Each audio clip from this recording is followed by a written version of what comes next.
नमस्कार दोस्तों, स्वागत है आपका मेरे YouTube channel beyond the motivation पर। आज शायद आपसे प्रेम की भाषा में बात नहीं होगी, आज आपसे कड़वे शब्दों में बात होगी, आज सच्चाई पर बात होगी, आज उन पहलुओं पर बात होगी जिनके कारण आपका जीवन नष्ट हो रहा है। आप भ्रमित हो रहे हो, आप सत्य को पहचान नहीं पा रहे हो, आप सच्चाई को जान नहीं पा रहे हो। आपने लोगों की वेदना समझ ली, दर्द समझ लिया, तो बस वही धर्म है। अगर किसी को आपने खाना खिला दिया तो वही धर्म है। मतलब अगर आपने परोपकार कर दिया तो आप धार्मिक हो गए। दोस्तों, यदि अभी तक आपने मेरे चैनल को सब्सक्राइब नहीं किया है तो पहले चैनल को सब्सक्राइब कर लें और बेल आइकन दबा लें, जिससे आपको मेरे वीडियो की नोटिफिकेशन प्राप्त होती रहेगी। तो आज मैं बात करने वाला हूं ऐसे पहलू पर जिससे लोग भ्रमित हो चुके हैं। जैसे आपने सुना होगा, बहुत से ज्ञानी मिल जाएंगे। आजकल तो बहुत सारी रील पे ही लोग ज्ञान देने लगते हैं कि आपको धर्म होने की क्या आवश्यकता है, मन में बस भगवान हो, रमे हो तो आप तो धार्मिक हो, ये लोगों के प्रपंच से होने की आवश्यकता नहीं। कुछ तो कथावाचक भी बोल देते हैं, परहित सरस धर्म नहीं भाई, कर विचार देखो मन। मतलब दूसरे का परहित करने के अलावा कोई धर्म ही नहीं है। या मैंने कईयों को ऐसे वीडियो देखे जिसमें लोग बोलते हैं, यदि आपने दूसरों की वेदना समझ ली तो वेदों की आवश्यकता नहीं है, वही वेद है। भैया वेद 4 हैं, उपवेद हैं, वेदांग हैं, बहुत सारे 108 उपनिषद हैं, 18 पुराण हैं। ये सारी चीज़ों को क्या आप मतलब छोटे से किसी की वेदना समझने से, दर्द समझ लेने से आप वेददाता या धर्मी या वेदांग वाले या वेद पढ़ने वाले, वेद को जानने वाले, ब्रह्म को जानने वाले नहीं हो जाओगे, आप धार्मिक नहीं हो जाओगे। हाँ, हो सकता है दयालु, दयालु एक गुण है, इसका मतलब ये नहीं कि आप धार्मिक हो गए। धार्मिक चीज़ अलग है, दयालुता अलग है, कृपालुता अलग है। आप कृपालु हो सकते हो, दयालु हो सकते हो, लेकिन धार्मिक कदापि नहीं हो सकते। अगर आप सोचते हो ना मैंने दूसरे के साथ अच्छा किया है, अच्छे वचन बोले हैं और मैं उदार भाव का हूँ, तो अच्छी बात है, ये सज्जन पुरुष की निशानी है। आप सज्जन पुरुष बिल्कुल ही हो सकते हो, लेकिन आप धार्मिक नहीं हो सकते। कि धर्म की, जो हिंदू धर्म की या सनातन धर्म की, सनातन संस्कृति की व्याख्या है, वो 4 वेदों और 108 उपनिषद, 18 पुराणों को केंद्र में रख कर के बनाई गई है। इसके लिए अगर आपको समझना है तो वेदों को समझना पड़ेगा, ब्रह्म सूत्रों को समझना पड़ेगा, उपनिषदों को समझना पड़ेगा, पुराणों को समझना पड़ेगा।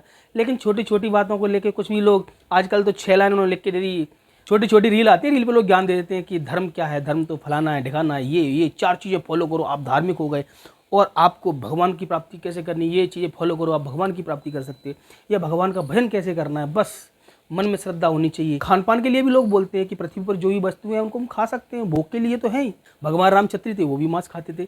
इसके ऊपर तो मैंने वीडियो भी बनाया है, जो आप देख सकते हो। मतलब कुछ भी खाओ, कुछ भी पहनो, कुछ भी करो, बस हृदय में मेरे भगवान है और मैं उद्धार हो जाएगा। अरे तुम नरक में जाओगे। हाँ, और ये रील आप देख रहे हो, अरे भाई रील देखने वालों की तो सच्चाई मैं बता देता हूँ। वो सुबह उठ के देख रहे हैं, मैं भजन देखता हूँ, मैं कथा देखता हूँ, फिर अचानक से पोर्न वीडियो आ गए, हॉट वीडियो आ गए, आप देखते जा रहे हो, देखते जा रहे हो। भैया यूट्यूब पे या किसी भी सोशल मीडिया प्लेटफॉर्म पे ऐसी एल्गोरिथम नहीं बनी है कि आप अच्छी चीज़ों को देख रहे हो फिर गंदी चीज़ें आने लगे। भैया आपके मन में गंदी चीज़ें आपने सर्च की हैं, इसीलिए आपके पास आ रही हैं। आपका मन दूषित हो चुका है। आजकल मॉडल ज़माने में आपका मन तो दूषित हो ही चुका है, इतना दूषित हो चुका है जैसे बहुत सारे गंदे गंदे नालों का पानी ला के आपके घर में छोड़ दिया है।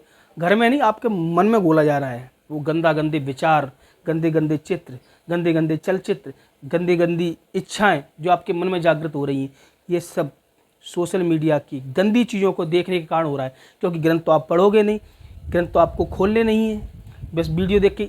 मेरा वीडियो देखो, मैं खुद बोलता हूँ, आप कोई घर में ग्रंथ लाइए, उसका अध्ययन करिए, मनन करिए, पढ़िए।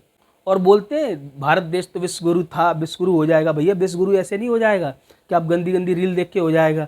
आपने सुना होगा कि द्रौपदी का जब दुशासन ने चीरहरण किया ना, तो महाभारत हुआ था। आजकल तो स्त्रियों की मानसिकता कुंठित हो चुकी है, वो खुद ही अपने वस्त्र कम करती जा रही हैं, निर्वस्त्र होती जा रही हैं पॉपुलरिटी के लिए। उनके अंदर ही दुशासन घुस गया है। पहले दुशासन ने बाहर से वस्त्र खींचे थे, अब तो उनके अंदर घुस चुका है, वो अपने वस्त्र खुद ही खींच रही हैं। लोग आनंदित हो रहे हैं, पुरुष आनंदित हो रहे हैं उनको देख के, वो समझ ही नहीं पा रही हैं। और उस चीज़ को वो अपनी क्या बता रही हैं, फ्रीडम, अपनी स्वतंत्रता समझ रही हैं। ये स्वतंत्रता नहीं है, यही कुंठित मानसिकता है ना, ये देश को गर्त में ले जा रही है। इजराइल की सैनिक महिलाएं देखिए, उनकी कितनी लंबी हाइट होती है, शस्त्रधारी होती हैं, वो बढ़िया रहती हैं। हमारे यहाँ की तो जितने कम से कम वस्त्र होते जाए तो और अच्छी बात है, और कम वस्त्र हो जाए तो और भी अच्छी बात है। आजकल तो 2 4 5 मॉडल भी ऐसी हैं जो कि नाम मात्र के लिए वस्त्र ही नहीं है और बड़ी ही फेमस हैं और पैसे कमा रही हैं, क्योंकि पैसे का महत्व रह गया है। न धर्म का महत्व है, न चाल का है, न चलन का है, न खान का है, पान का है, यम नियम कुछ भी नहीं है जीवन में। बस हृदय में हमारे भगवान है और मन से मन प्रसन्न है, मिल जाएंगे, कदापि नहीं मिलेंगे। मॉडर्न लाइफ में बहुत सारे गैजेट्स हैं जिनको आप उपयोग करिए, बड़ी अच्छी बात है। गर्मी है, पंखा चलाइए, एसी का उपयोग करिए, कोई दिक्कत नहीं है। अब बहुत सारे गैजेट्स हैं, लेकिन अपनी मानसिकता को पॉजिटिव रखिए, अपनी संस्कृति को, अपने संस्कार को भी देखते जाइए, अपने धार्मिक चीज़ों को, धर्म को भी जानिए, पहचानिए, पढ़िए।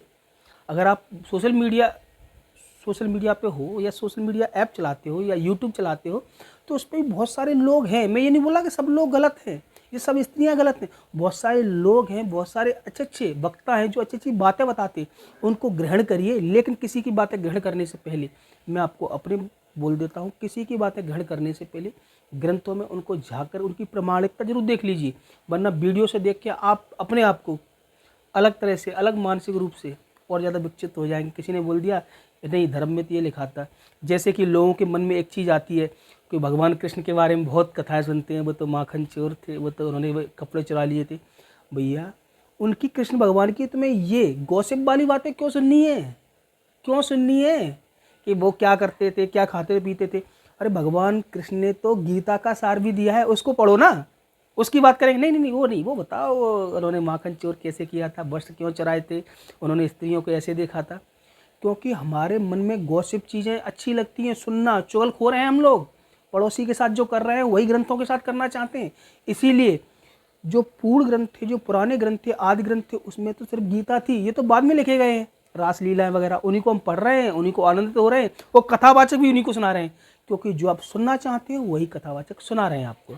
चाहे भगवान राम के बारे में, आज ही सुबह का एक प्रश्न था, मुझसे किसी ने पूछा भगवान राम की बहन कौन थी, जबकि इससे आपको क्या करना है कि उनकी बहन कौन थी, उनकी बुआ कौन थी। आपको भगवान राम के चरित्र के बारे में जानना चाहिए, उनके पुरुषार्थ के बारे में जानना चाहिए। वो उत्तम पुरुष थे, पुरुषोत्तम थे, उनके क्या गुण थे जिनको हम जीवन में अपना करके अपने जीवन को साकार कर सकें। लेकिन नहीं, उनकी बुआ कौन थी, उनकी बहन कौन थी। लोगों को गॉसिप करने में आनंद प्राप्त होता है। भगवान कृष्ण के बारे में हो, उन्होंने माखन कैसे चुराया, राधा के साथ रासलीला कैसे रची, गोपियों के साथ रासलीला कैसे रचते थे, कैसे कैसे करते थे, क्या वो विषय भोगी थे। अरे भैया इन सब चीज़ों को छोड़ के आप गीता का ज्ञान क्यों नहीं प्राप्त करते जो भगवान कृष्ण ने दिया है? आप नवदा भक्ति क्यों नहीं करते जो भगवान राम ने सबरी माता को दी थी? तो दोस्तों आधुनिकता में रहिए, आधुनिक चीज़ों को उपयोग करिए, लेकिन आधुनिकता की चकाचौंध में आप भ्रमित मत होइए और अपने संस्कारों को, अपने ग्रंथों को, अपने धर्म को फॉलो करिए, जुड़े रहिए, मनन करिए, चिंतन करिए, तभी आपका कल्याण हो सकता है। केवल वेदना पढ़ने से, परोपकार करने से आप धार्मिक नहीं हो जाएंगे। आपको मेरा वीडियो कैसा लगा आप मुझे कमेंट करके बताइए। मेरी वीडियो को लाइक करिए और मेरे चैनल को सब्सक्राइब करना बिल्कुल भी ना भूलें। मिलते हैं किसी ऐसे ही वीडियो में नई जानकारी के साथ, तब तक के लिए धन्यवाद।